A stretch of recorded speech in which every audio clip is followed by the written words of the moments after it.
반갑습니다. 자, 지금부터 할 것은 이제 무엇이냐면 제가 이제 하루가 아니라 한 3일?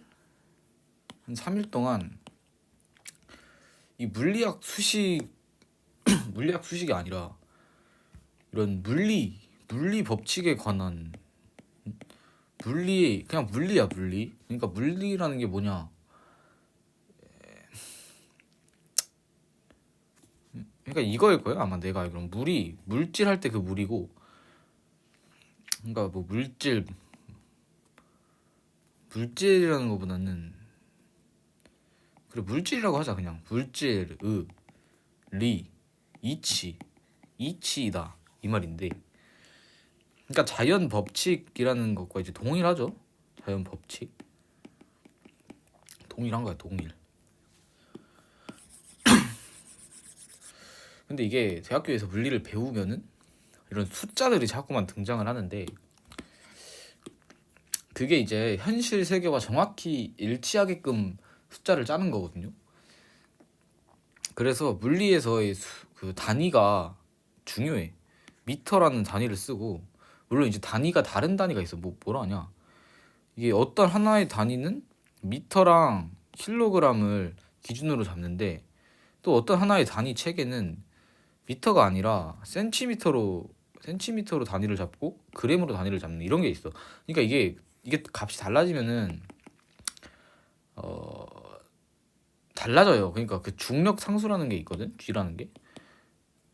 그 값이 엄청나게 작은데 이거는 더 크잖아요. 그러니까 얘가 달라지거든. 이 단위계 이거를 쓰면 이거랑 그냥 같지가 않아. 달라져. 그래서 일단은 이거를 생각을 안 할 거야. 이 센티미터랑 그램 단위는 생각을 안 하고 이게 기준이 될 거예요. 이 단위계가. 그렇게 해서 이런 단위에 집착을 좀 하는 이유는 뭐냐면, 이 물리 법칙은 현실을 관찰을 해서 그거를 쓰는 거야, 숫자를. 그러니까 현실과 정확하게 일치를 하게끔 만든단 말이지. 아무튼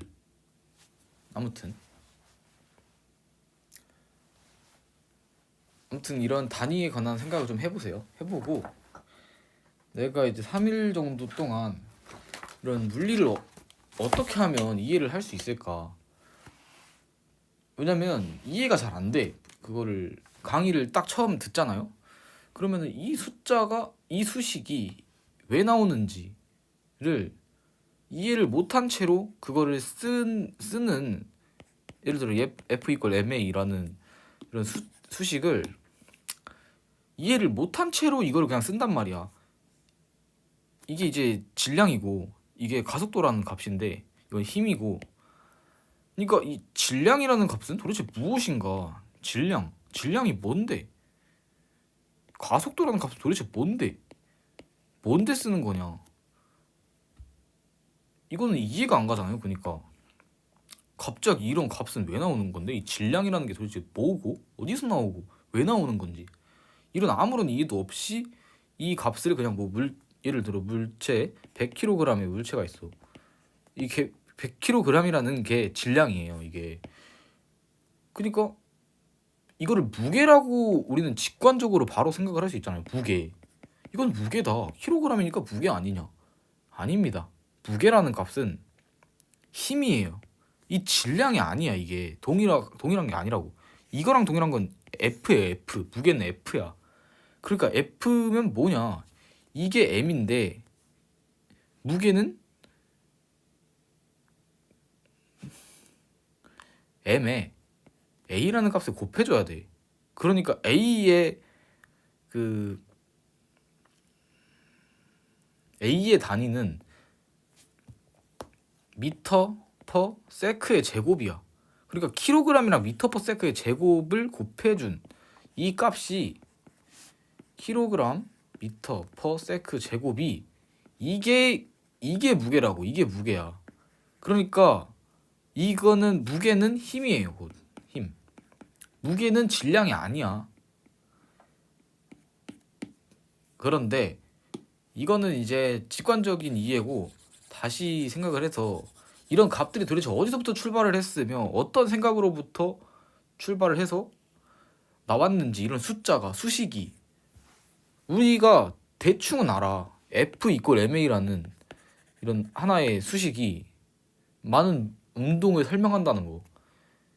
그리고 또 이런 것도 봤죠. F 이퀄 G R 제곱분의 M 그리고 큰 M 이것도 봤잖아. 그러면은 이 F는 서로 같은 F인데 F잖아요. F니까 같은 거 아니야? 라고 생각할 수 있잖아.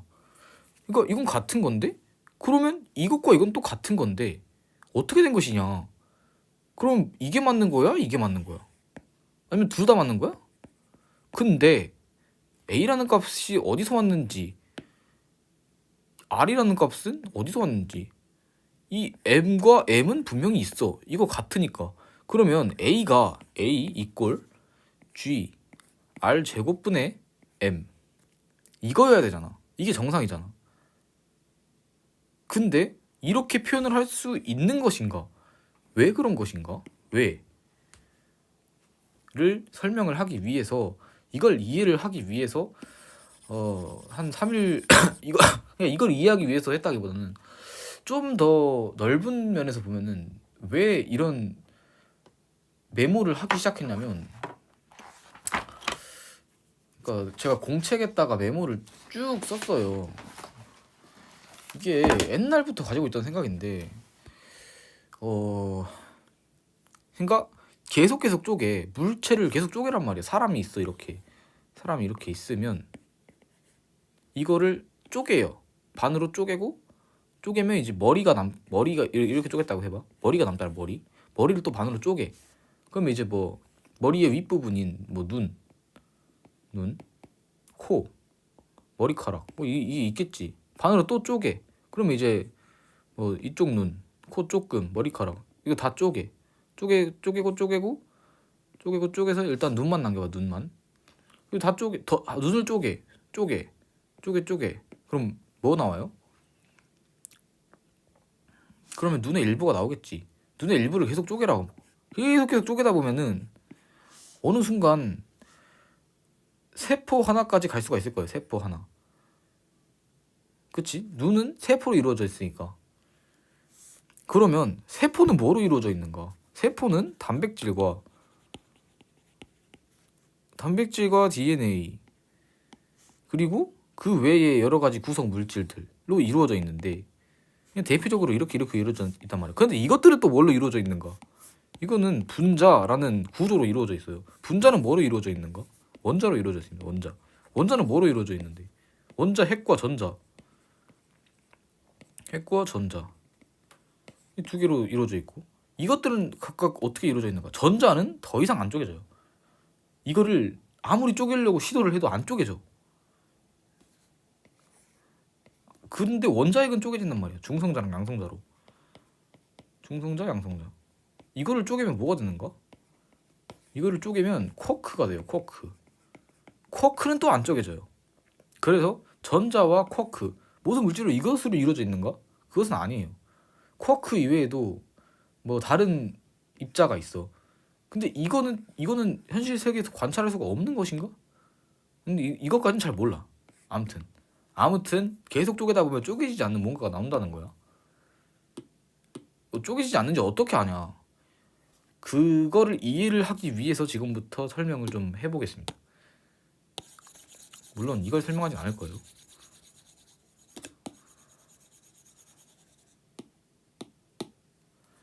그러니까 아무튼 이런 기본 입자까지 쪼갰을 때 이런 기본 입자 간의 상호작용이 다음 상호작용을 계속 일으키는 거야. 왜냐면 이 설명이 정확하지 않을 수도 있지만 일단은 내가 이해한 바로는 네 가지 힘이 있어. 이 지구에. 아니 지구가 아니라 우주에 그냥. 네 가지 힘. 1. 중력 2. 전자기력 3. 강력. 양력이 먼저 나오고 강력이 나중에 나오나? 양력. 아무튼 지금은 네 가지로 이것들을 설명을 할 수 있다는 겁니다. 근데 내가 알기로는 이거랑 이거는 합쳐졌고 이미 이거는 합치는 과정이고 이건 아직 안 합쳐져 있는 걸로 알고 있어요. 그러니까 합쳐졌다는 게 뭐냐? 하나의 힘이라는 거야 사실. 전자기 양력이라는 하나의 힘이야. 근데 강력을 지금 합치고 있는 과정인 걸로 알고 있거든. 정확히 이거를 합쳤는지 안 합쳤는지 모르겠어. 아무튼 이것까지 합치는 과정이다. 그러니까 이 두 개는 또 하나의 힘이니까 사실은 세 가지 힘이에요. 세 가지. 지금으로서. 근데 이게 만약에 합쳐진다면, 그러니까 이꼴의 관계가 된다면, 뭐 강력과 양력이 양력. 그러니까 이꼴이 아니더라도 뭔가 비례하는 그런 게 있으면은 비례하는 거에 만약 얘가 더 작다, 양력이 더 작다고 하면은 어떤 큰 값을 곱해주면 되고 그러면 이제 이것이 이꼴이 되거든요.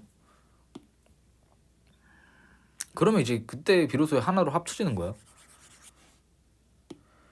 근데 중력을 못 합치고 있다는 그런 설명입니다. 그래서 나오는 게 요즘에는 뭐 입자가 아니라 끈, 하나가 끈이다, 끈이론이라는 게 있고 입자라는 걸로 표현이 안 되고 더 이상 끈으로 표현을 해야 이것을 합칠 수가 있다. 사실은 끈이었다는 거야. 끈. 모든 것은 끈.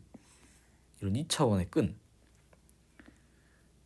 뭔 말인지 이해가 안 가죠. 근데 또 끈이 아니라 막 끈으로 이루어져 있으며 막 세계는 11차원일 때 이것이 말이 된다 해서 세계는 실제로 11차원이다 하는 뭐 그런 얘기도 있습니다. 아무튼 이런 것이 대략적으로 있다는 거. 그리고 원자라는 거는 더 이상 설명이 안 돼. 이 중력과 전자기력이라는 거는 중력, 전자기력으로는 이게 먼저 나왔어요. 전자기력이. 중력이 가장 먼저 나왔고 가장 먼저 발견이 됐다는 거야. 그러니까 누군가에 의해서 이 중력이라는 하나의 힘 때문에 천체의 움직임과 물체가 낙하하는 움직임 이런 움직임들을 설명할 수 있게 된 거야. 완벽하게 현실과 일치하게끔 설명할 수 있다고. 그 값이. 그러니까 뉴턴이 사실상 정리를 깔끔하게 해서 제1법칙, 2법칙, 3법칙 0법칙도 있나? 몰라. 기억이 안 나. 이것으로 이렇게 깔끔하게 중력이라는 걸 설명을 내고 그 책이 이제 프린키피아라는 책인데 이름은 들어봤을 거예요. 프린키피아. 이게 한글로 번역하면 뭐지? 자연 철학 뭐 수학적 정리? 이랬나? 그러니까 물리학은 여기서부터 출발을 했다고 봐도 무방해요. 이 값을 정확히 알아내기 위한 과정 중에서 그것을 싹 정리해서 보니까 중력이라는 하나의 힘이 있고 그것이 질량을 가진 물체 사이에 1차원의 이런 1차원 직선 거리 R이죠. 공간, 시간이 절대적인 이 가정 하에서 1차원 이런 직선 관계에 힘이 작용을 하고 서로 힘의 방향은 이렇게 작용을 한다는 중력이라는 것의 발견. 그러니까 정리해보니까 나온 거야. 중력이라는 게. 아무튼 그런 게 있었는데 그거 말고 이걸로 설명할 수 없는 중력으로 설명할 수 없는 어떤 부분이 또 있단 말이야. 그것을 전자기력으로 설명했고 이것은 좀 다르죠. 전하라는 거가 있어. 플러스와 마이너스. 이때의 상호작용을 전자기력이라는 하나의 힘으로 설명을 하는 거야. 그러니까 중력과 전자기력은 근본적으로 달라. 힘이 작용하는 방법 자체가 다르다고. 그리고 중력은 이렇게 1차원으로 표현할 수 있지만 얘는 막 이렇게 막 힘이 이렇게 막 작용을 하고 이렇게 된다고 막 이런. 그래서 이거는 오히려 쉬워. 근데 이거는 어떤 수학적인 그런 방법이 좀 더 깊어지는 것 같더라고. 아직 안 배워서 몰라요. 아직 나도 안 배워서 정확히 몰라. 아무튼 그래서 이런 메모를 보여주는 아니 그냥 해볼게요 그냥. 그리고 하기 전에 아직 남았는데, 나도 전자기력을 아직 정확히 안 배워서 모르는데, 여기 플러스에 원자 핵이 있고 전자가 이 주위를 돌고 있다고 가정을 해볼게요. 그러면 전자가 이동을 하면은 전자기파라는 에너지를 발생시켜요. 그러면 에너지를 잃는 거거든. 이게 에너지를 전자가 움직이면 잃어야 돼. 잃으면 어떻게 되냐? 잃으면 마이너스와 플러스가 서로 끌리기 때문에 이렇게 돌다가 이렇게 꽝 충돌을 해서 이것은 그냥 이렇게 묶여있는 상태가 돼야 돼. 이렇게 마이너스 전자가 원자핵 주위에. 그런데 그렇지가 않다는 거야 현실이. 그렇지 않은 것이 계속해서 실험적으로 증명이 됐기 때문에 이것을 어떻게 설명할 것인가, 어떻게 이런 이해가 되지 않는 상황을 어떻게 설명할 것인가 라는 난제에 부딪힙니다. 더 이상 중력과 전자기력으로는 설명할 수 없는 어떤 움직임이 나온 거야. 그것이 모든 것을 이루는 원자라는 거에서 작용을 하기 때문에 이것을 해결하지 않는 한 더 이상의 이런 물질을 이해할 수가 없는 거야. 그래서 이제 보어라는 사람이 그 전에 이제 중력에서 표현을 했던 각운동량 L 이꼴 관성 모멘트인 I와 오메가, 각 속도, 이건 각속도, 이건 관성 모멘트거든요. 이 수식을 살짝 변환을 시켜서 뭘로 만들었지? 몰라, 뭘로 만들었거든? 그렇게 해서 이렇게 이제 설명을 하는 그런 과정이 있어요. 그러니까 그 전에 중력을 설명했던 이런 방식으로 이것을 원자의 움직임을 다시 재정리하기 시작한 그 과정부터가 양자역학의 출발이야. 왜냐면 보어는 물리학을 대학에서 전공을 한 사람이고, 그러니까 그때의 보어가 있을 때의 물리학은 이거 두 개밖에 없었단 말이야. 그런데 이거 두 개로 이제 설명이 안 되는 움직임이 나왔고, 이것이 이제 모든 것을 설명하는 건 아니다, 틀렸다, 그렇게 해서 나온 게 이거고 양자역학의 출발이었다. 그래서 여기서 이제 또 얻어낸 게 강력과 양력이죠. 어떤 다른 방식으로 작용을 할 거야. 중력과 전자기력과는 다르게. 그래서 이제 이거를 이해를 하고자, 이것이 왜 어떤 의미를 가지며 어떻게 나오게 된 것인가를 이해하고자 이것을 이해하려고 처음 메모를 시작했어요.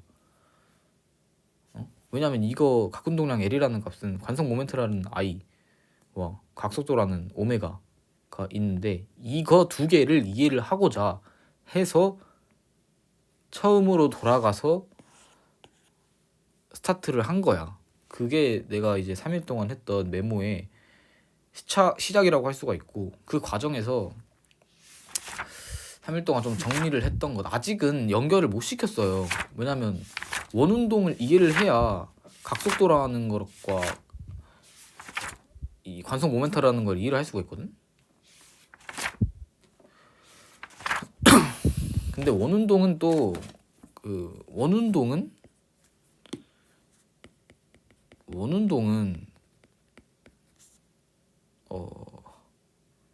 가속도와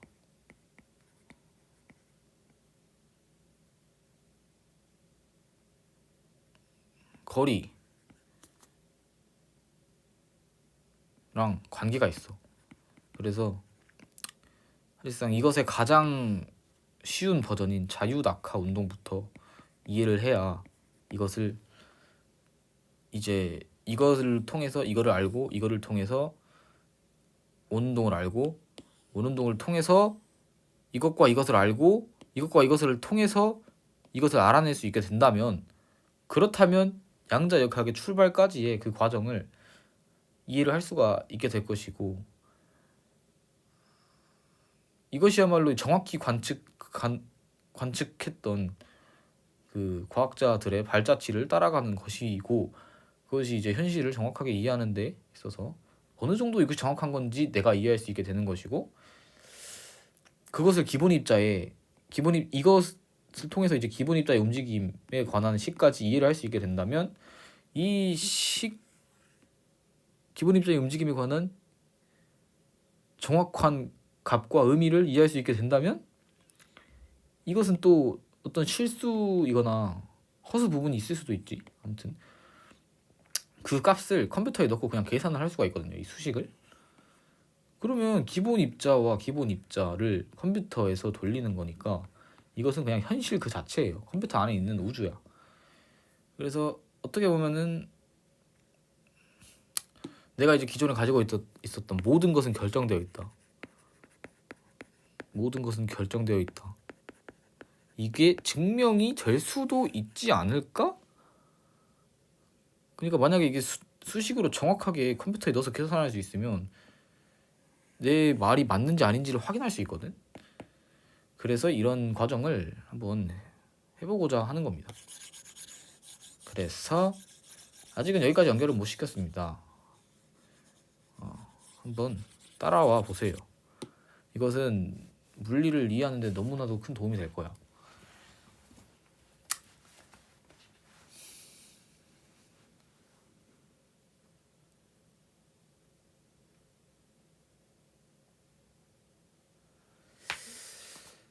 자, 볼링공을 굴려보자. 근데 이거를 이게 지금 1페이지, 2페이지, 3, 4, 5, 6, 7, 8, 9, 10, 11, 12, 12페이지가 지금 메모가 돼 있는데 이게 양이 상당한데 근데 하나하나 놓을 수가 없는 거야. 그러니까 뭔가 중간에 한 페이지라도 빠지면 그 다음 페이지를 이해할 수가 없거든요. 이거를 다 설명하기는 너무 오래 걸리는데. 그걸 좀 요약을 어떻게 할 수가 없나?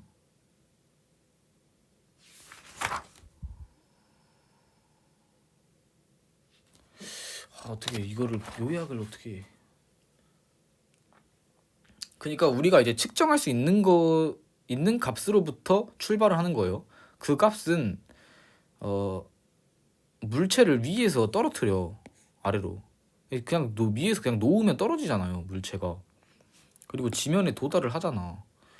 우리는 뭐를 관측할 수 있냐면 처음 여기가 이 이동 거리가 있죠. 이렇게 거리, 이동 거리, 그리고 이동 시간. 왜냐면 초시계로 그냥 재면 되잖아. 몇 초가 지났을 때 얼마만큼 거리를 이동을 했는가. 이거는 측정할 수 있잖아요. 그러니까 측정할 수 있는 값으로부터 출발하거든. 그러니까 이해를 못하는 게 아니야. 이건 이해를 할 수 있어. 그리고 이걸 재보면은 근데 일단 자유낙하 운동보다는 등속 운동을 먼저 설명을 하는 게 이해가 될 거야. 그러니까 볼링공을 굴려요. 이렇게 굴려. 그러면 이제 볼링공을 손에서 놓은 그 시점부터 이 공은 같은 시간 동안 같은 거리를 가. 같은 거리. 예를 들어서 여기부터 여기까지가 이제 10m야. 근데 1m를 이동을 한 이 시점이라고 해보세요. 1m를 이동을 했을 때 걸린 시간이 아니야 2m를 이동했다. 진짜 여기 2m라고 2m 2m를 이동했을 때 걸린 시간이 뭐 4세크야. 4초야 4초. 아니 4초 하지 마. 1초 하자 1초. 1초야 1초. 1세크. 2m를 이동하는데 1세크가 됐다. 그리고 나서 전체를 이동한 그 시간을 재보면 5세크 만에 이 전체 끝까지 간 10m만큼 도달을 한다는 거예요. 그러니까 만약에 0.5초만큼 갔을 때를 또 재보면 1m를 가거든. 그리고 4초만큼 갔을 때는 8m를 가요. 그러니까 이 운동에서는 알 수 있듯이 그리고 그냥 눈으로 봐도 알 수 있듯이 같은 시간 동안 같은 거리를 움직이는 운동을 한다는 걸 알 수가 있어요. 볼링공이.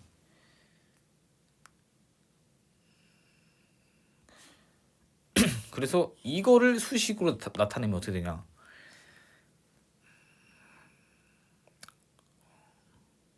그냥 수식으로 나타낼 것도 없어. 그냥 이것의 위치를 s라고 놓으면은 s 이꼴 2 t잖아. 그쵸? 2t야 2t. 1초가 지나면 2m를 이동한다. 2t. s의 이제 그 단위는 미터야 미터. 그쵸? 거리니까. 길이니까 길이. 거리이고 길이이고 뭐 상관없죠. 뭘로 표현하든. 그리고 t의 단위는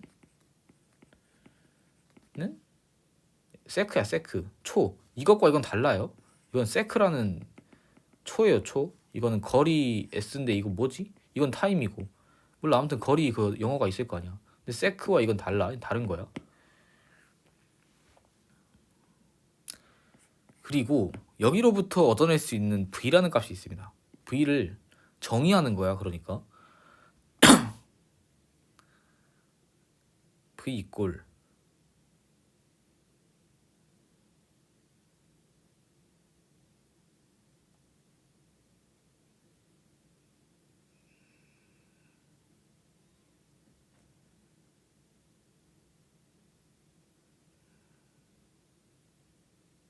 이거를 어떻게 정의를 해야 나중까지 이거를 안전하게 갈 수 있을까?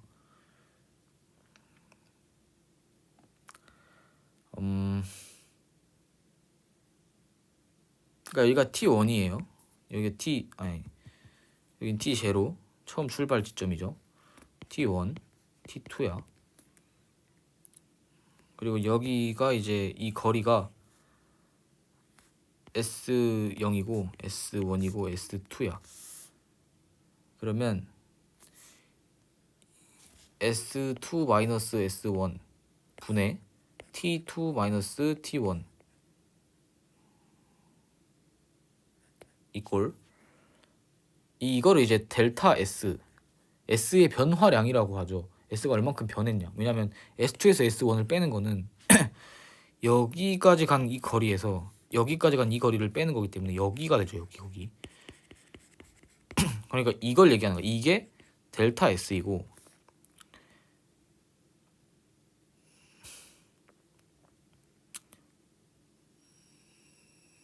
T도 마찬가지로 이제 값이거든요.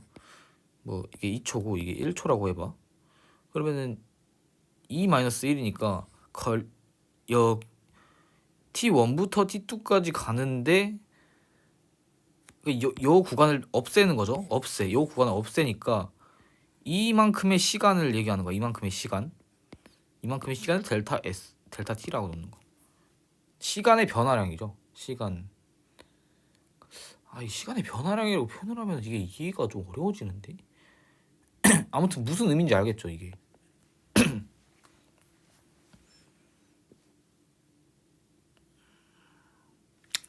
아무튼 그냥 직관적으로 이해를 해보세요. 어차피 나중에 다 이해할 수 있어. 이게 V야. 그러니까 V의 이제 단위는 뭐가 되겠어요? 미터 퍼 세크가 되겠지. 이게 나누기입니다. 나누기. 근데 이게 나누기라는 표현이 지금 나누기라고 쓰지만 나중에는 이게 이제 미분을 했다는 표현이 되는데 그거는 왜 그런지는 차차 알게 될 겁니다. 아무튼 지금으로서는 뭘 의미를 하냐면 이게 같은 시간 동안 같은 거리를 움직이기 때문에 이 V라는 값을 미터 분의 세크 그러니까 이동 거리 분의 T라는 값으로 나타내도 된다는 거예요. 네. 일단 지금은 그렇게 생각을 해봐. 나중에는 뭔가 의미가 달라지거든. 그러니까 뭐 여기까지 이동하는데 8m가 걸렸으면 8m를 이동했으면 시간은 4초가 걸려. 이 운동에서. 그쵸? 이거는 2m를 이동했을 때 1초가 걸리는 이 값과 동일하기 때문에 이 V값은 이런 등속도 운동 V를 이제 속도라고 표현합니다. 속도. 그러니까 이제 어렵게 생각하지 말고 쉽게 생각하세요. V는 어디서 왔냐를 보면은 이 T와 S라는 거에서부터 왔어. 그러니까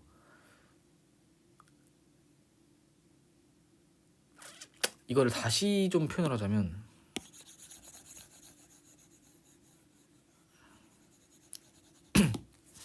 지금 S 이퀄 ET죠. 이거는 여기서 변수가 T잖아. 이쪽에 있는 변수가 T에 대한 S의 함수. 아니지. S에 대한 T의 함수? 시간에 대한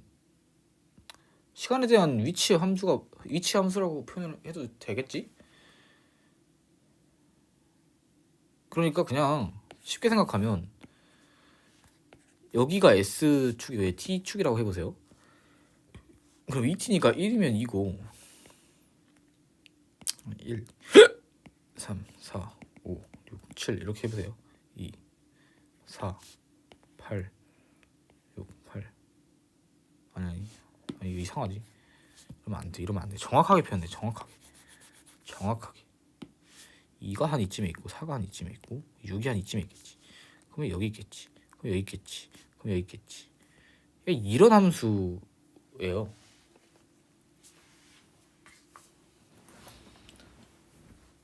그쵸?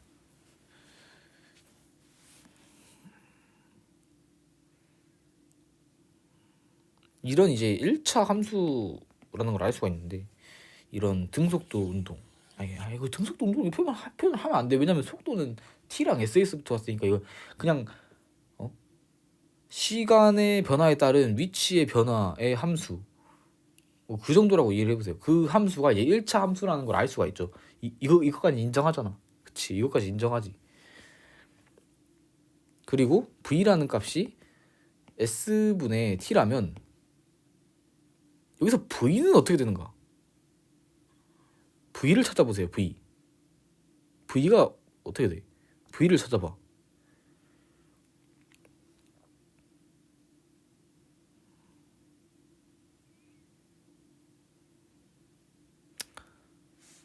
T가 요만큼이라고 놓으면은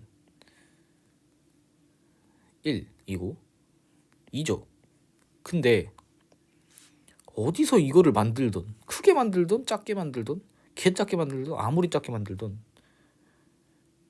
V는 T분의 S이기 때문에 이 값은 여전히 2예요. 2.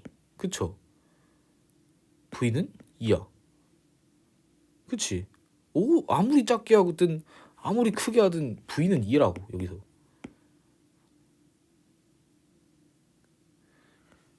근데 잘 생각해보면은 아무튼 지금 여기까지만 하자. 등속도 운동에서는 여기까지만 하자. 어차피 자유낙하 운동을 설명할 때 미분이 언제 들어가는지 알게 되거든. 그러니까 요 함수를 통해서 얻을 수 있는 건 V는 2라는 거야. 여기까지만 하자. 그러니까 V를 속도라고 하면은 이것은 2라는 속도가 변하지 않는 등속도 운동이라는 거를 드디어 이제 표현할 수 있게 됩니다. 오케이야. 오케이. 끝. 여기까지. 등속도 운동 인정 못할 수가 없어. 이랬는데 인정 안 한다? 그러면 또 자기만의 방법으로 이해를 해보세요 한번. 그러니까 내가 지금 처음에 이제 SVT 사이에 이런 관계를 좀 꼼꼼하게 설명을 하는 이유는 이것이 나중에 그냥 이 과정을 그냥 지켜봐. 왜냐면 가슴이 웅장해지는 그 과정이 있어. 일단은 등속도 운동에서의 V는 변하지 않고 S는 1차 함수 T에 대한 1차 함수로 표현이 된다는 거. 오케이. 인정합니다.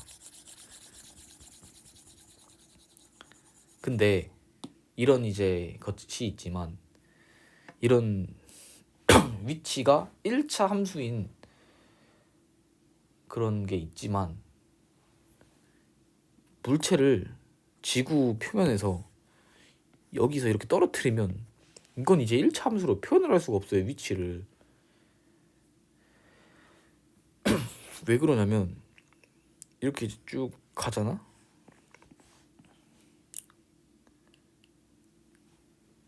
그러면 가면 갈수록 물체가 빨라져. 인정하죠 이거. 위에서 물체를 떨어뜨려봐. 가면 갈수록 빨라져. 가면 갈수록 빨라진다는 건 뭘까? 나 이거 어떻게 설명했지?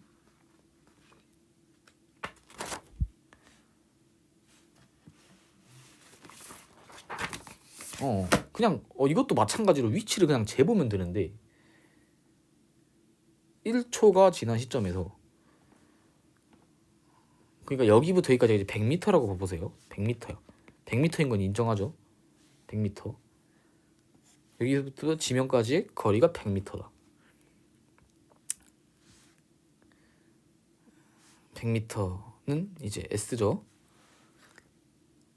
그리고 또 시간에 대해서 재보라는 거야. 1초가 지났을 때 이 물체는 어디까지 떨어졌는가를 재보면 1세크가 지났을 때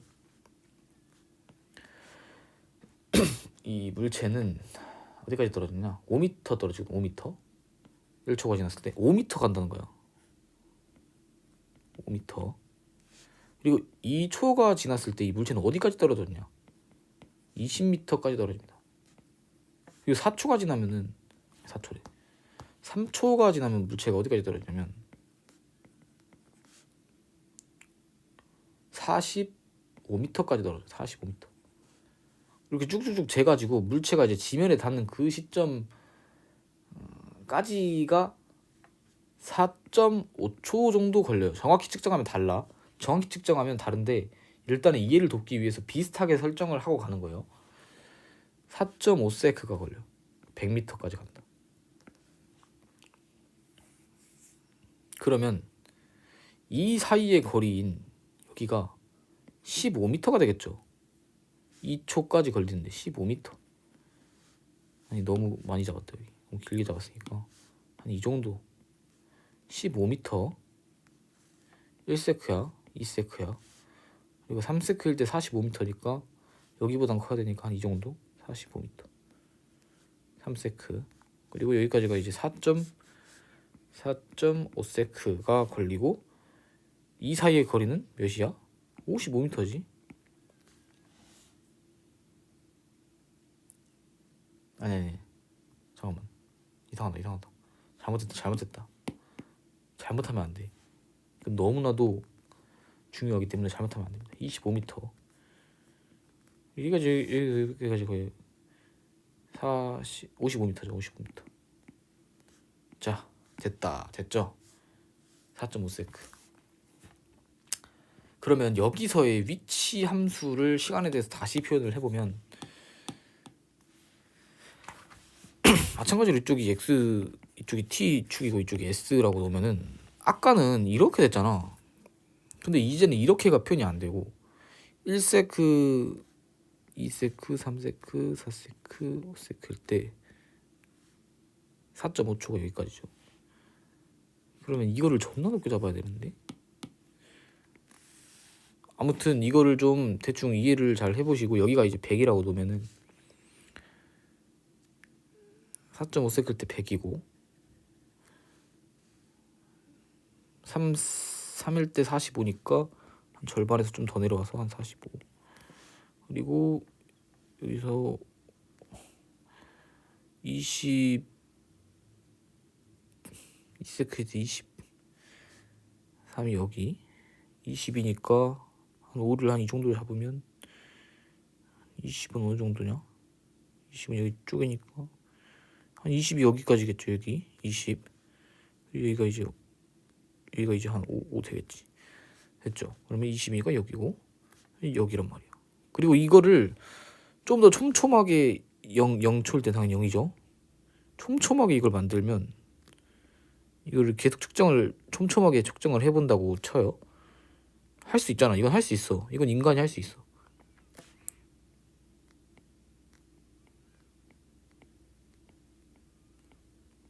이걸 한 점을 이쪽으로 옮기자.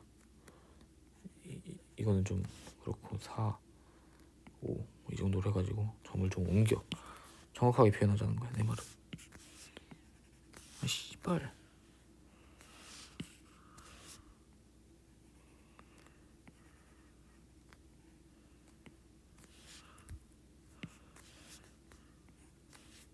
됐죠? 됐어. 그럼 이거 어디서 많이 본 함수 아닙니까? 쭉 타고 이렇게 올라가. 이게 뭐야 이거? 2차 함수잖아. 누가 봐도 2차 함수야.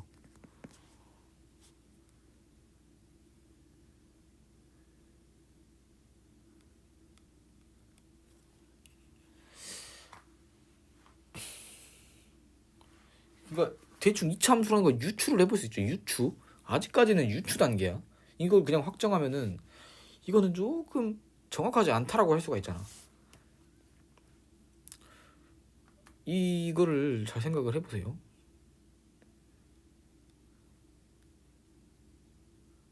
그러면 아까 V가 뭐라고 했습니까? V가 S분의 T였잖아요. 근데 여기서 S가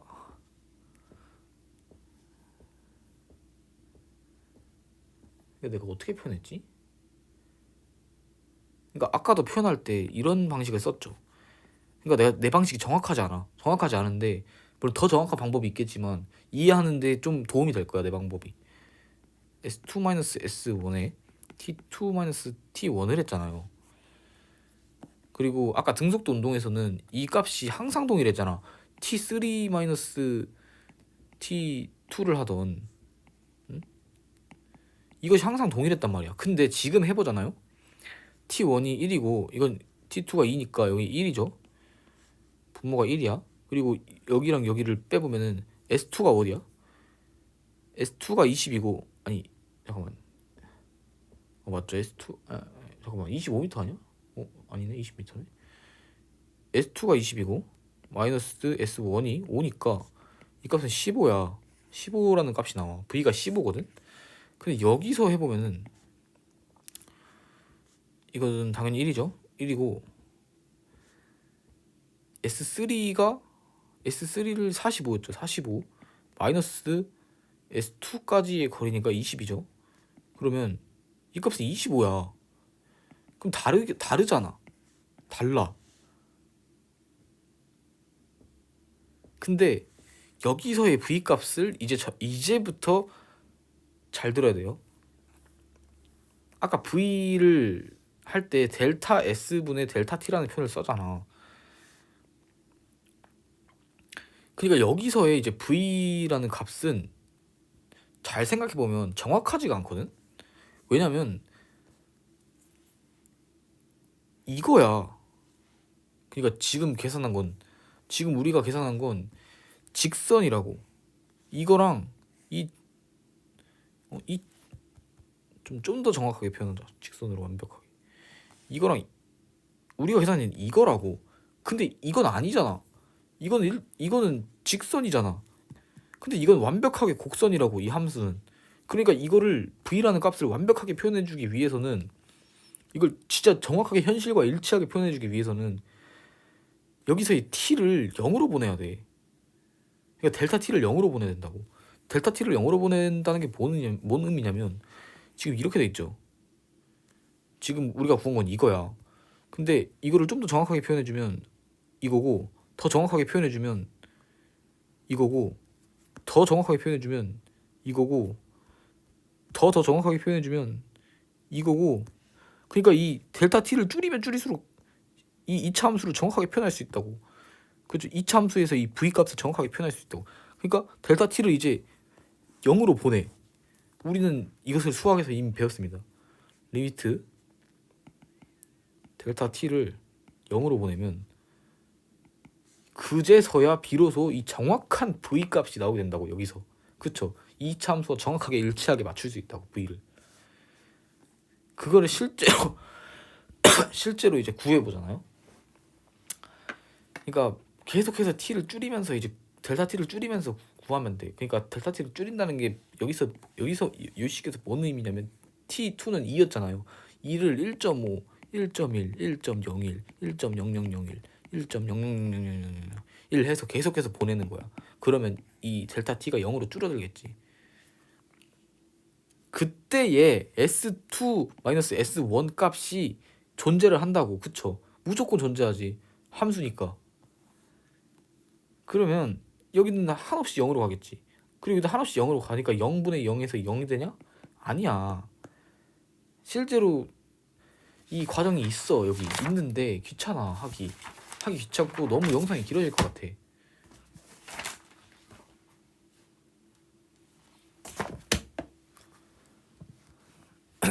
아무튼 이제 이 델타 t를 계속해서 줄여서 1.5로 줄이잖아요. 1.5로 줄여서 계산을 하면은 여기서 이미 계산해 놓은 게 있으니까 그냥 값을 적을게요.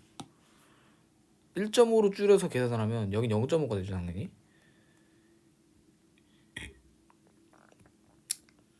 그리고 위에 S2가 그러니까 S1은 안 변하죠.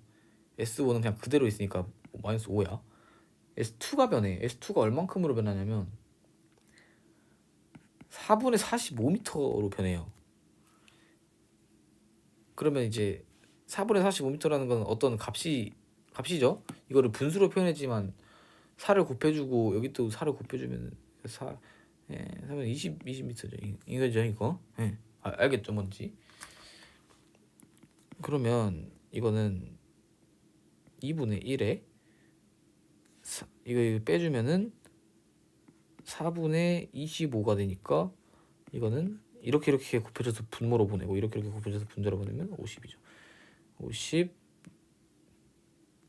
되고 1.5로 줄였을 때 그만큼이고 1.1로 줄였을 때 이것을 이렇게 쭉 계산 방식을 통해서 계산을 하면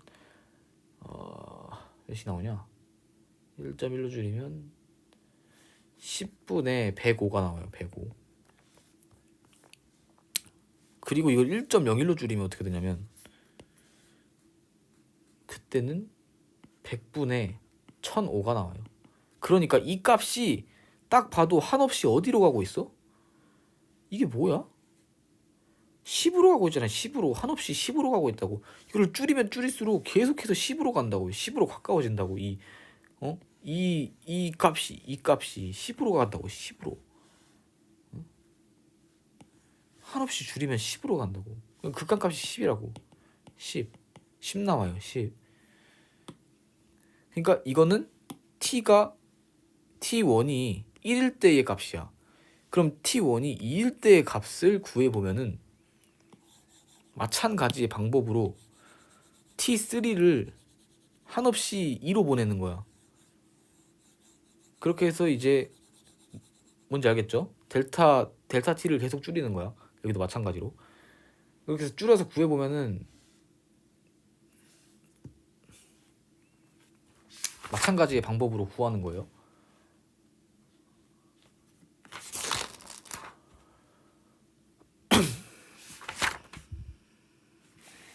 이제 T2는 V는 V2라고 해볼게요. 이 값은 한없이 20으로 가. 극한값이 20이야. 그러니까 뭔 말이냐? 델타 3 마이너스 T3 마이너스 T2 S3 마이너스 S2에서 T3를 한없이 2로 보내. 리미트. 그러니까 마찬가지로 델타 T를 0으로 계속 보내는 거예요. 이건 동일한 거야. 알잖아. 동일하잖아. 그랬을 때 값이 20에 한없이 가까워진다. 그리고 델타 4 마이너스 T4 마이너스 T3 해가지고 구하면 30에 한없이 가까워지거든요. V3라고 하면 이 규칙이 보이잖아. 10씩 넣는다고 10씩 40에 가까워지고 그런다고. 그러면 새로운 함수를 만들 수가 있어요.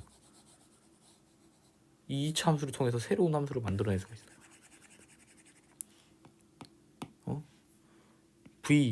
V로 놓고 T로 놓으면 1일 때 10이고 20이고 30이고 30이고 하는 1, 2, 3 1차 함수 됩니다. V 값이 1차 함수가 돼요. 아까는 ST 해서 이렇게 했잖아. 등속도 운동일 때는. 근데 등속도 운동이 아니라 자유낙하 운동일 때는 V가 1차 함수가 돼. T에 대한 1차 함수. 여기까지 이해했죠?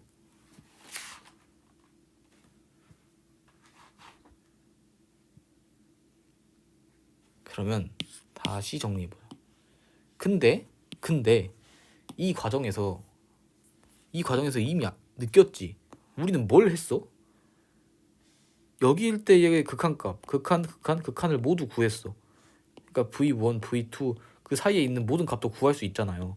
V2까지 V3 점점점점 모든 값을 싹 극한값을 구했다고.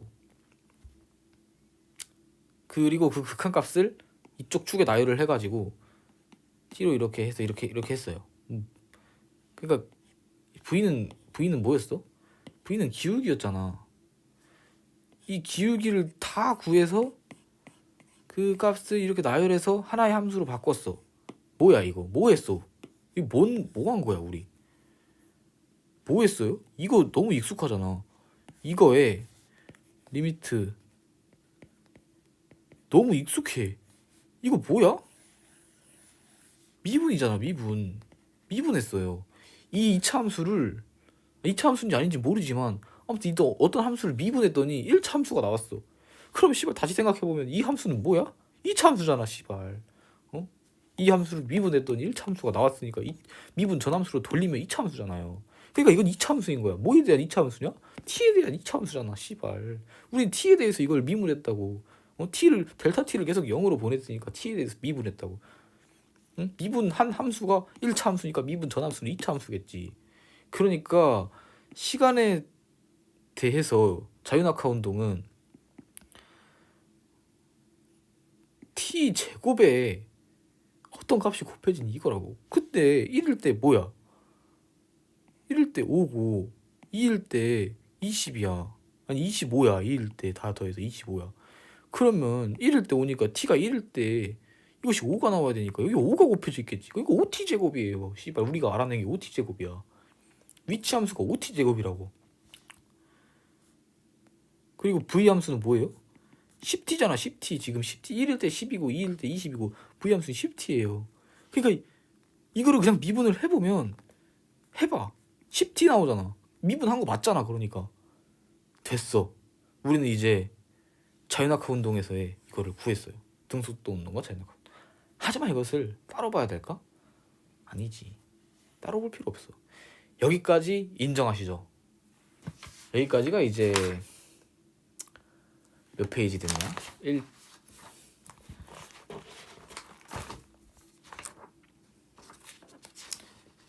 1페이지, 2페이지. 페이지를 적어놓자.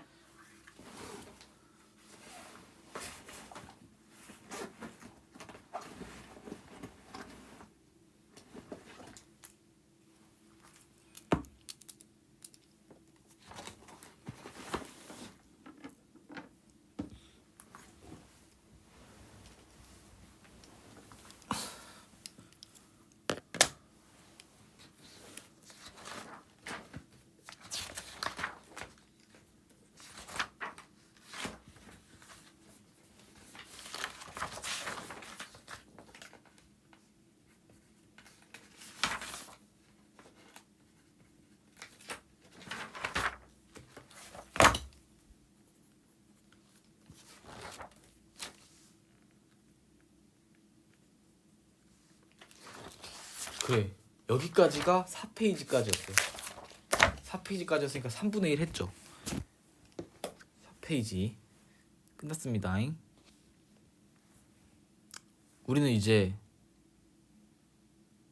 이 두 개를 만들어냈어. 미분해서. 그러면 다 지워.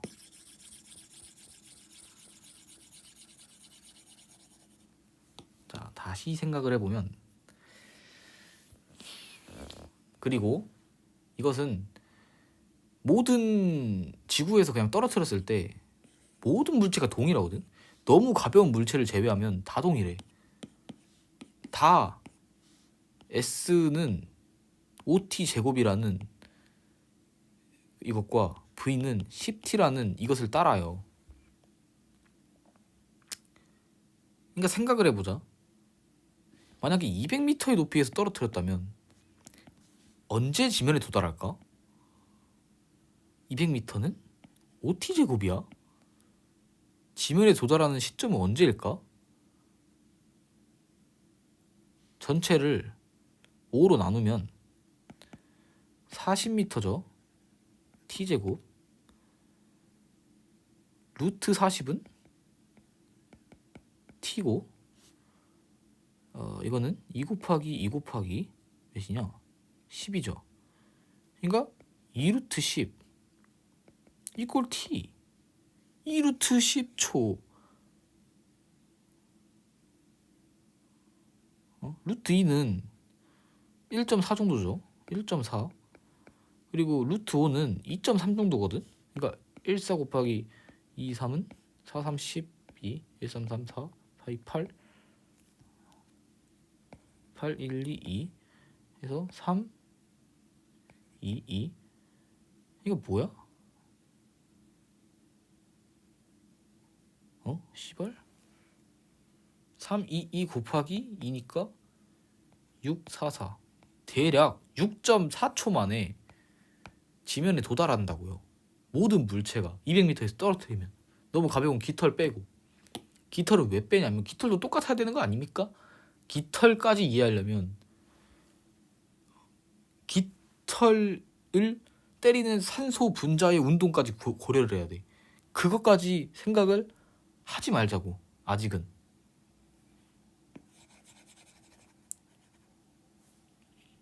아무튼 어느 정도 무거우면 이 정도 된다는 거. 그러니까 공기 저항을 지금은 무시하자는 거야. 나중에 어차피 배우니까. 근데 여기서까지는 지구에서 측정할 수 있죠. 근데 이제부터는 이해가 안 갈 수 있어. 인정해. 왜냐면 뉴턴의 시대에 그 달에 가서 물체를 떨어뜨려 볼 수가 없잖아. 근데 우리가 이제 뉴턴을 따라갈 필요가 없거든. 어차피 자연 법칙이 이미 정해져 있으니까 그냥 뉴턴이 발견하지 않았더라도 더 이해하기 쉬운 방법이 있으면 그냥 그 방법을 이해하면 돼. 내 방법이 더 이해하기 쉬우니까 내 방법으로 이해하세요. 달에 가서 떨어뜨려 보잖아. 그러면 OT 제곱이 안 나온다. S가 달에 가서 떨어뜨리면 몇 나오냐면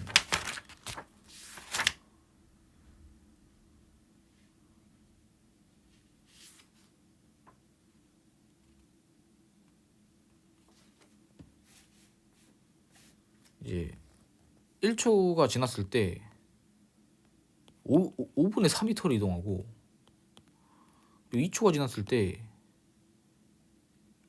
5분의 16m 그리고 이제 지면에 도달하기까지 100m에서 떨어뜨렸다고 가정을 해보면 11.15초가 걸려요. 근데 아까 100m까지 도달하는데 몇 초 걸렸어? 지구에서?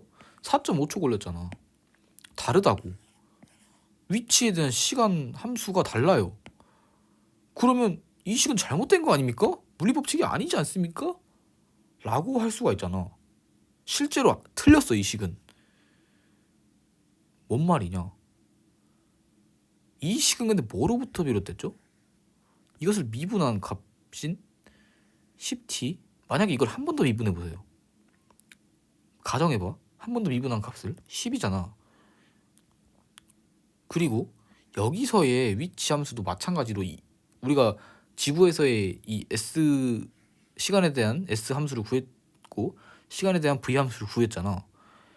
그것처럼 마찬가지로 구해보면은 S는 5분의 4t 제곱이 되고 마찬가지로 이걸 미분하면은 V는 몇 대입니까? 2 곱해지니까 5분의 8t가 되겠지. 한 번 더 미분하면 5분의 8 되죠.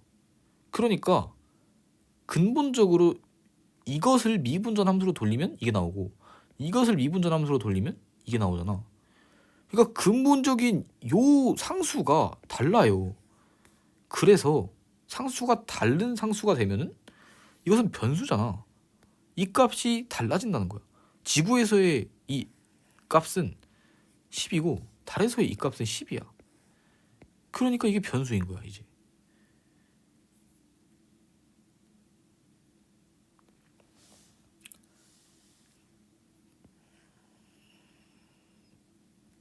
그러면 이 전체를 생각을 해보면 이거를 같게 만들어주려면 이게 상수가 아니면 되잖아. 상수가 아니면 되죠. 그럼 어떻게 하면 되냐? 그냥 이 자리에 A를 집어넣으면 되잖아. A를 집어넣으면 미분 전함수로 돌려요. 뭐 돼? AT. 미분 전함수로 돌려. 2분의 1 AT 제곱 되잖아. 이꼴 S 이꼴 V 이꼴 그냥 A야. A는 A니까. A는 그냥 A야. 그러면 이 식을 모두 지워. 이거 없애 그냥.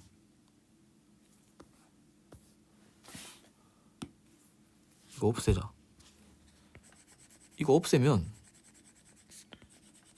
이제 똑같아졌죠. 이제 이거가 된 거야. 이거 만들었어. 이거 이제 화성에다 갖다 놔도 이 식이 적용되고 화성의 A가 다르니까 화성의 A가 다른 거야. 태양에다 갖다 놔도 적용이 되고 어디에 갖다 놔도 다 적용돼. 이제 이 A 값만 변하니까. 그래서 이제는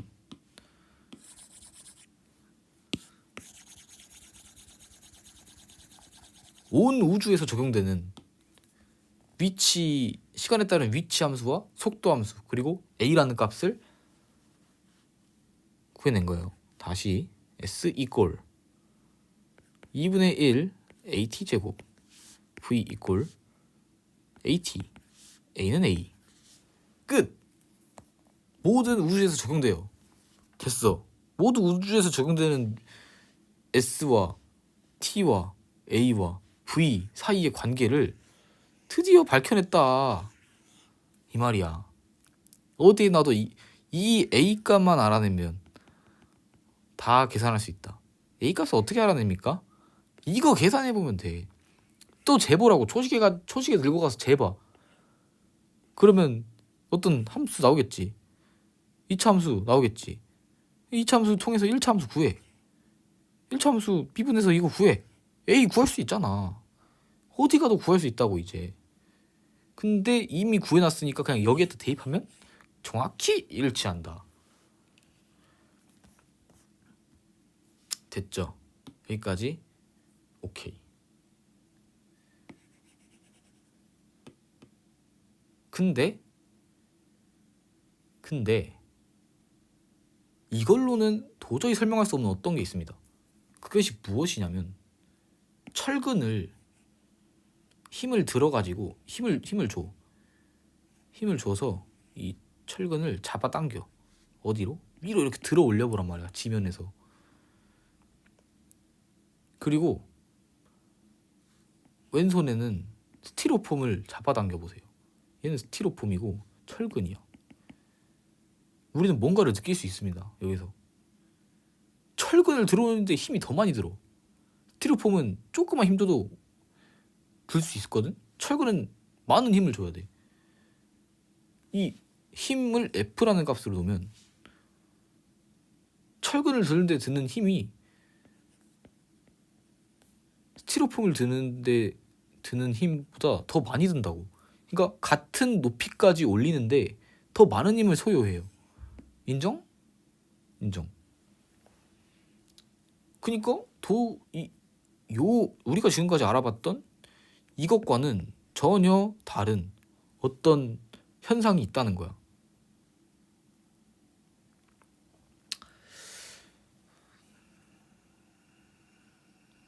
그리고 내가 이걸 어떻게 설명을 했지?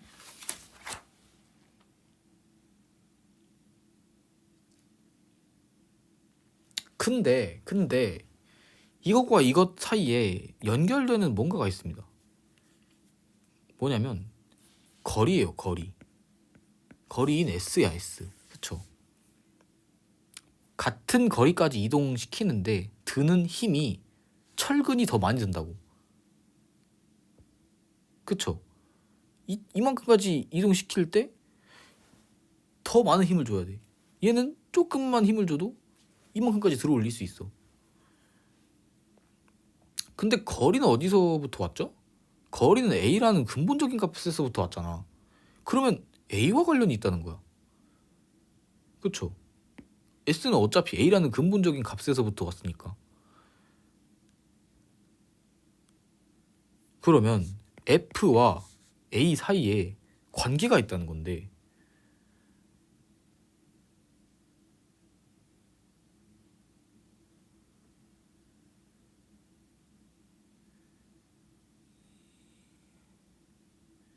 이것은 뭔가 철근이라는 이런 물체가 있고 스티로폼이라는 물체가 있는데, 뭔가 이 철근의 A를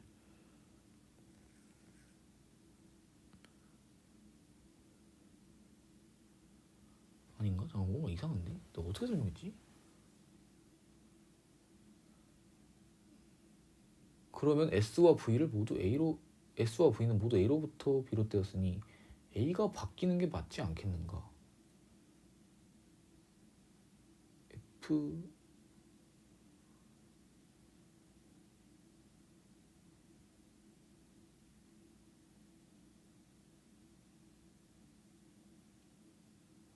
아, 이렇게 하는구나. 그러니까 근데 철근을 여기까지 들어 올리는데 어떤 힘이 들어요. 근데 힘을 더 주잖아? 더 세게 힘을 줘봐. 더 세게 끌어당기면 더 빨리 여기까지 이동시킬 수 있잖아. 여기까지. 그러니까 힘을 더 많이 주면 더 빠르게 이동시킬 수 있어요. 빠르게 이동시킨다는 건 A 값이 커진다는 거잖아. 그쵸? A 값이 커져야 이 같은 같은 더 짧은 시간 동안 이 물체를 이동시킬 수 있잖아요. 그러니까 뭔가 이 관계를 세워보면 F가 커지면 A가 커져. 그치? F가 커지면 A가 커지는 건 분명해. 근데 이 같은 힘을 주면은 이 철근과 스티로폼 각각에 같은 힘을 줘. 같은 세기로 들어올려. 그러면 철근의 A는 조금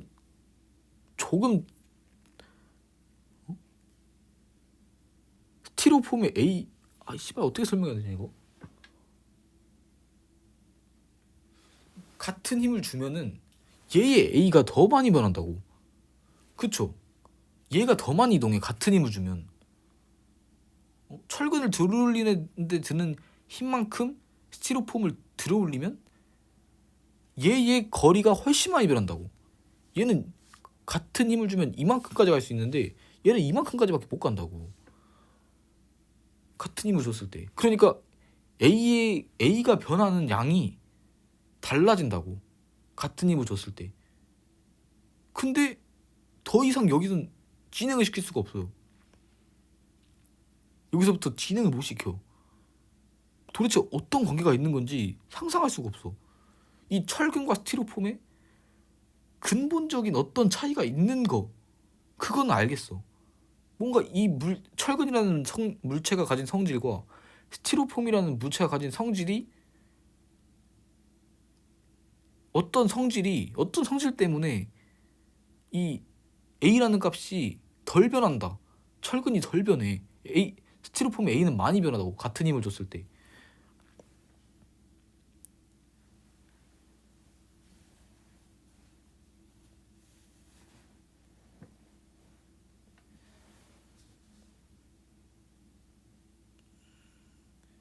그러면 이 철근의 A를 스티로폼의 A보다 변화시키는데 더 많은 F를 들이게 하는 이 물체 각각이 가진 고유의 성질. 그러니까 철근의 A를 변화시키려면 스티로폼의 A를 변화시키는 데보다 더 많은 F가 들어. 그러니까 철근의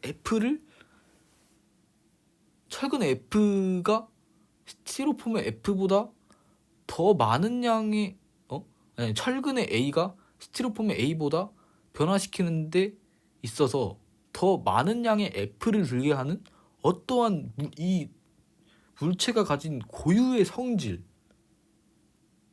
값이 실제로 존재한다면, 그렇다면 이 값이 달라지기 때문에 이 어떠한 값이 달라지기 때문에 이 A를 변화시키는 데 있어서 철근이 더 많은 F를 들게 한다.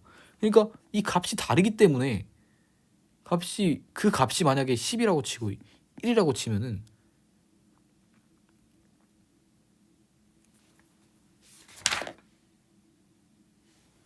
자, 여기서부터는 메모를 해놨던 걸 바탕으로 좀 할게요.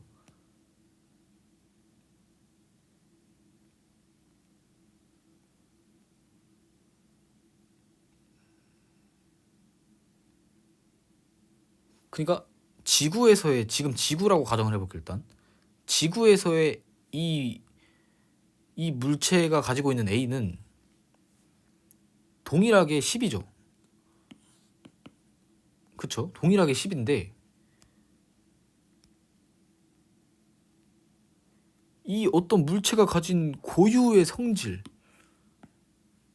이 A를 변화시키는 데 있어서 철근의 A를 변화시키는 게 스티로폼의 A를 변화시키는 데보다 더 많은 F를 들게 하는 고유의 물체가 가진 고유의 성질이라는 값을 일단은 M이라고 놓자. 그러면 그 고유의 성질이 물체마다 다르기 때문에 M2고 M1이라고 놓으면은 아니야, 이걸 M1으로 놓고 이걸 M2로 놓자. 다른 거 없습니다. 아무튼 메모한 대로 가자는 거야, 내 말은. 그렇다면 A가 10이고 같은 양의 F를 줘. 같은 양의 F1을 몇이라고 지금 줬냐? 그냥 F1을 줬다고 해보세요. 그냥 F1이야. F1은 F1이야. 그러면 같은 양의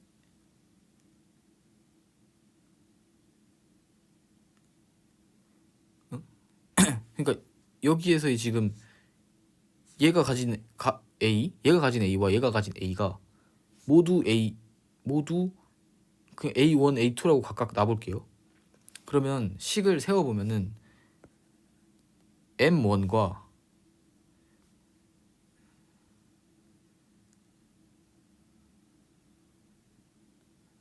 A1, F는 같아 지금. 그리고 M2와 A2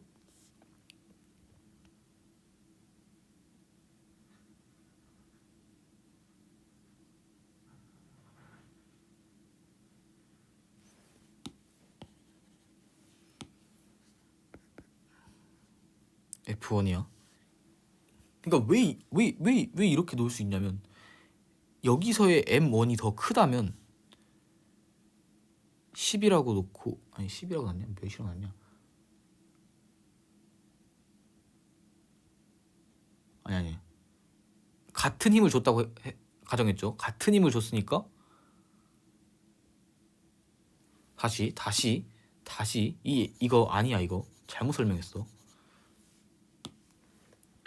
같은 힘을 주면 얘의 A는 더 조금 변화하겠지.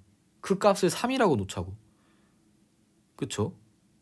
그리고 같은 힘을 주면 얘의 A는 더 많이 변화하겠지. 그러니까 여기서의 얘의 A를 30이라고 놓자. 그러면 이게 A1이고 이게 A2예요. 그쵸? 얘는 더 많이 변화하니까 같은 힘을 줘도. F1이라는 힘을 줬을 때 M1은 이미 물체가 가진 고유의 성질이야. A1을 변화시키는 데 있어서, 그러니까 A1이 A2보다 더 작게 하는, 아니 더 이쪽이죠. 그러니까 뭔 말인지 알겠지 내 말이. 그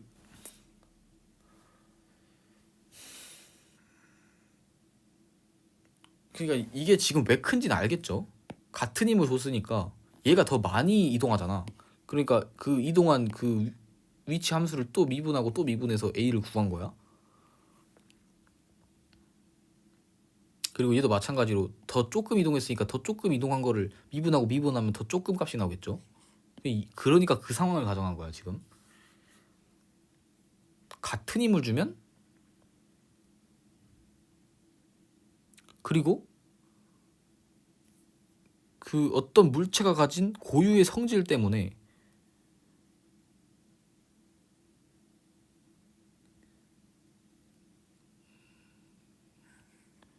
그러면 같은 힘을 줬으니까 얘는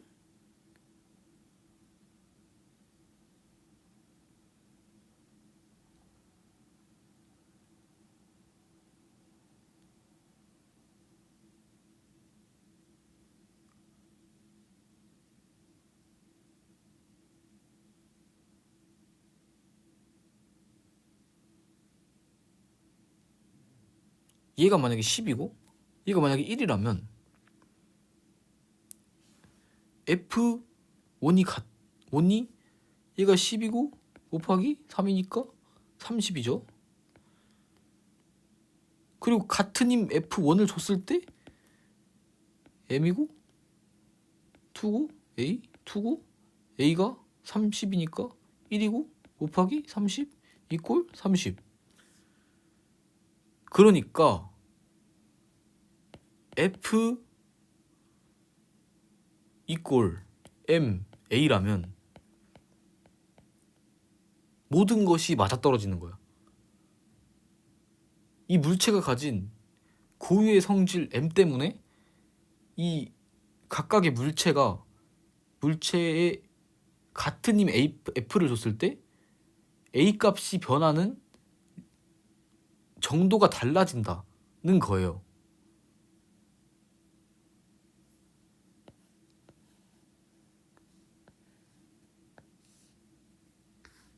M이 커지면 같은 힘 F를 주면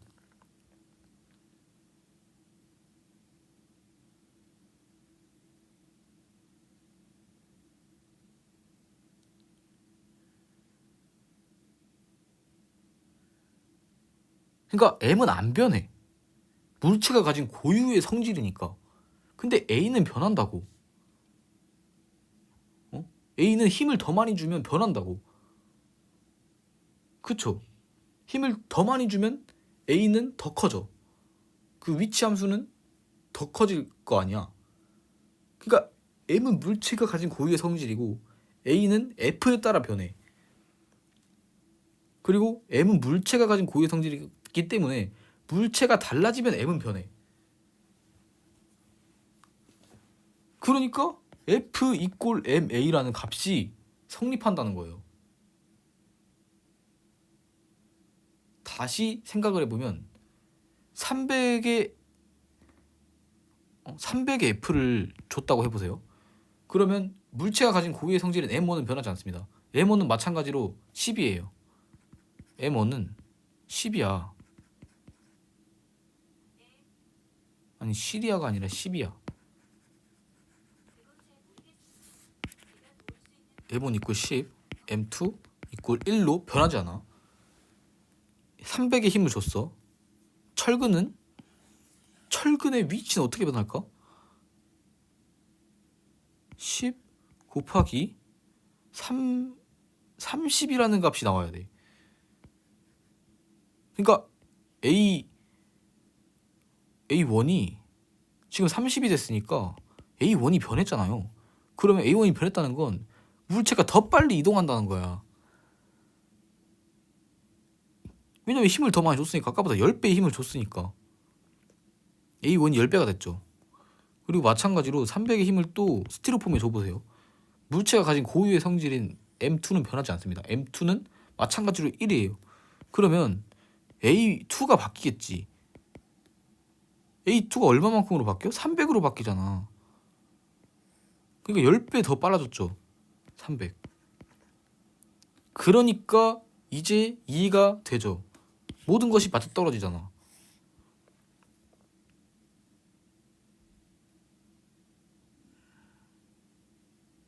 같은 힘을 줬을 때 물체의 A 값이 변하는 정도가 달라지는 이유는 그 물체가 가진 고유의 성질인 m이라는 값이 정해져 있기 때문이야 이미. 그러니까 F equal ma라는 이 값이 어떤 과정을 통해서 지금 도출이 되었느냐를 이해하게 된 겁니다. 그쵸? 끝! 드디어 당신은 F equal ma를 이해하게 됐어. F equal ma라는 값을 통해서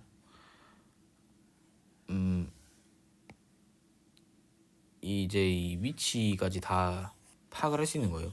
힘과 질량, m이라는 값은 이제 질량이라고 부를 겁니다. 물체가 가진 고유의 성질이에요. 힘과 질량, 가속도 사이의 관계를 알아낸 거예요.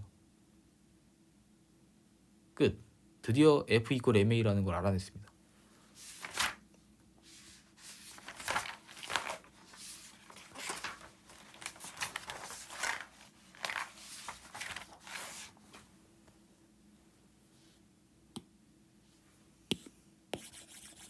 그러니까 지금 이제 우리가 알아낸 값은 변수 m이라는 변수가 물체마다 다르다는 것, 그것이 물체가 가진 고유의 성질이라는 것.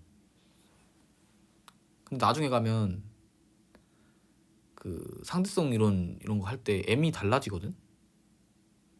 그러니까 m이 물체가 가진 고유의 성질이 아니게 되는 그런 게 있거든요.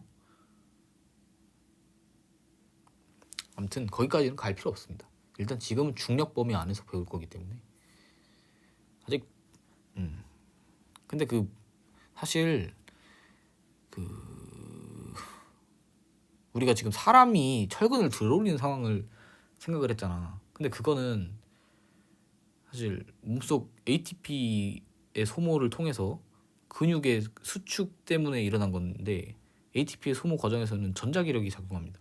그 사실 전자기력을 측정을 한 건데 우리는 지금 근데 아무튼 F equal ma 알았죠? 아무튼 우리가 지금까지 알아낸 것은 힘과 질량, 가속도 사이의 관계이고 그리고 여기서 A는 그냥 냅둘게요. A는 안 적어도 되겠지? 그냥 A 적자. A는 A고 V는 AT고 S는 2분의 1 AT AT 제곱. 그냥 이 네 개의 수식이죠. 지금까지 알아낸 건.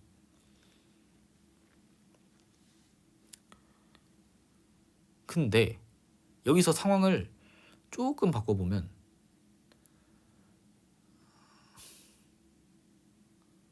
우리는 지금 철근을 들어올리고 스티로폼을 들어올렸잖아. 그 값을 힘이라고 놓은 거였잖아.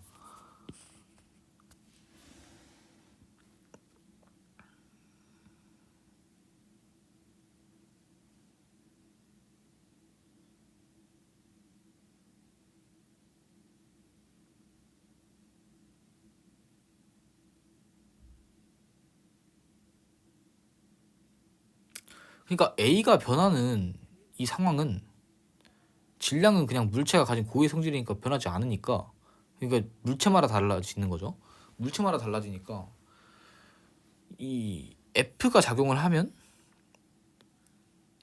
A 값 F가 변하면 A가 변한다는 거.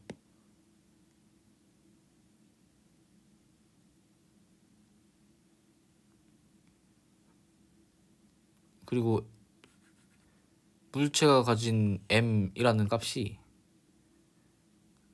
물체마다 달라지기 때문에 물체마다 A가 또 달라지는 정도가 달라진다는 것도 알게 됐죠.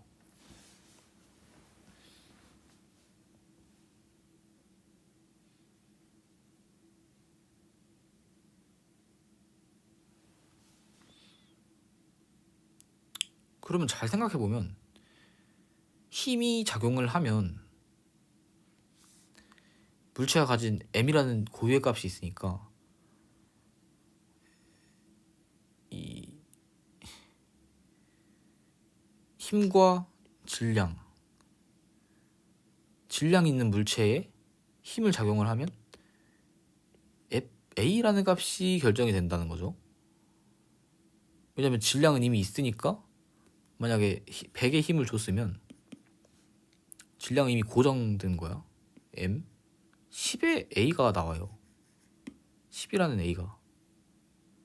그러니까 힘을 주면 A가 결정돼. 근데 지구에서 여기서 물체를 떨어뜨리잖아. 그럼 A가 이미 결정돼 있잖아. 몇이었어? 10이었잖아. 10 아까.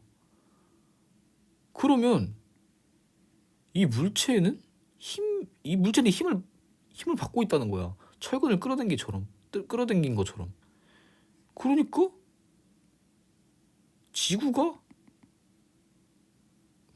아까 그 물체에 힘을 주고 있다는 거였음, 사실상.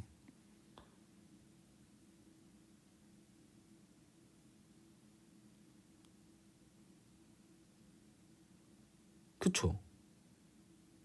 그러니까 힘을 주니까 A가 생긴 거야. M은 그냥 있으니까.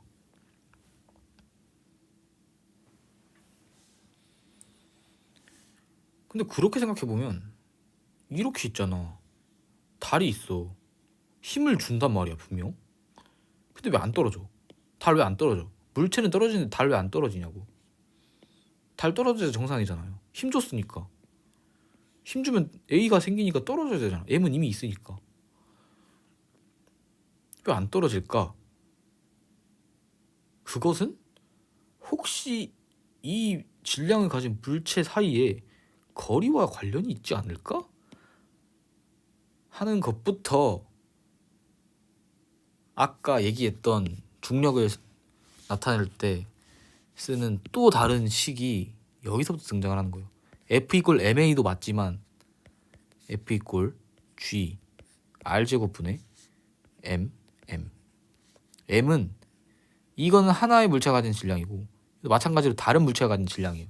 서로 다른 두 물체 사이에 힘이 작용을 하는데 그 힘이 거리의 제곱에 반비례한다는 거야. 그러니까 거리가 커지면 커질수록 힘이 덜 작용한다는 거예요. 그리고 이건 상수예요. 중력 상수. 변하지 않는 중력 상수. 엄청 작아, 수가. 막 10의 마이너스 24승인가 그러거든.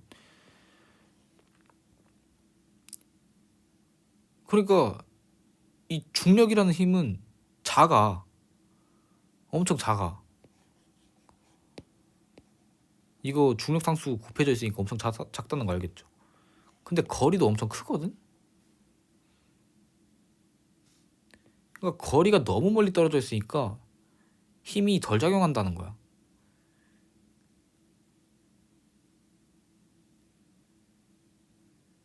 이거 어떻게 알아냈을까요? 몰라. 나도 모르는데 그냥 이래. 계산해 보니까. 거리의 제곱에 반비례하고 두 물체 사이의 질량의 곱에, 그러니까 질량이 커지면 그 지구랑 다른 질량이 크잖아. 그러니까 이 값과 이 값을, 그러니까 질량이 커지면 이 식에서 알 수 있듯이 힘이 커져요. 힘이. 그러니까 이제 만류 인력이라고 하는 거야. 여기서부터 모든 물체는 서로를 끌어당긴다. 서로에게 힘을 준다.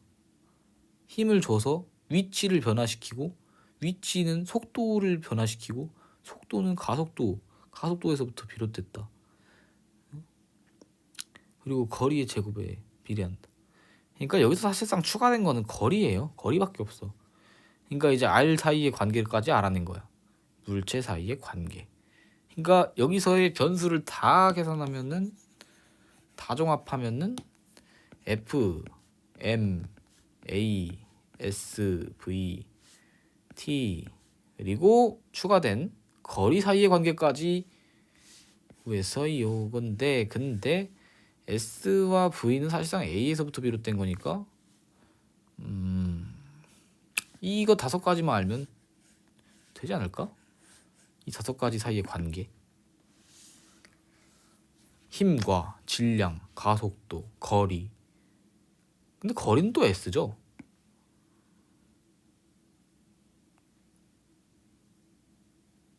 S니까 또 A랑 관계가 모르겠어. 이건 잘 모르겠어. 이거는 이렇게 설명하면 안 될 것 같아. 이해가 꼬일 것 같아. 그러니까 이걸 분리를 해서 보는 게 맞겠죠. 거리는 분명히 s이긴 한데 이 s는 그냥 시간에 따른 그 s 값의 변화니까 이거는 다르게 보자. 아직까지는 합치지 맙시다. 이거 합치면 머리가 아플 것 같아. 5개 사이의 관계를 알아냈어. 끝. 여기까지가 만류 인력의 법칙까지가 되고 끝이네요. 여기까지밖에 안 했네. 12페이지가 여기까지 해서 마무리가 됩니다. 그리고 지금부터 이제 이따가 할지 언제 할지는 모르겠지만